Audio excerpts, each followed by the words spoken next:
Hello বন্ধুরা, আজকে আমি সকাল সকাল চুল কাটতে চলে আসলাম। কারণ আমার চুলটা অনেক বড় হয়ে গেছিলো আর অনেক দিন ধরে ভেবেই যাচ্ছিলাম যে চুল কাটবো, কিন্তু কাটাই হচ্ছিল না। তাই আজকে দোকানটা ফাঁকা ছিল, তাই চুলটা কেটে নিচ্ছি।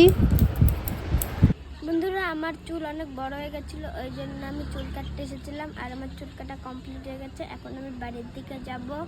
আর আমার চুল কাটিংটা কেমন হয়েছে কমেন্ট করে জানিও। আজকে আমার প্রাইমারি স্কুলের লাস্ট পরীক্ষা, ওই জন্য আজকে ছবি আঁকা আর হাতের কাজ। এই যে আমার হাতের কাজ, এটা আমি বানিয়েছি বাড়িতে বসে বসে। বন্ধুরা, কেমন হয়েছে বলো তো? এখন আমি স্কুলের দিকে যাব, পরীক্ষার টাইম হয়ে গেছে। বন্ধুরা, আমার পরীক্ষা শেষ আর এই যে একটু চাটনি খাচ্ছি। আর চাটনি খেতে খেতে এখন আমি বাড়ির দিকে যাব। খুব টেস্টি।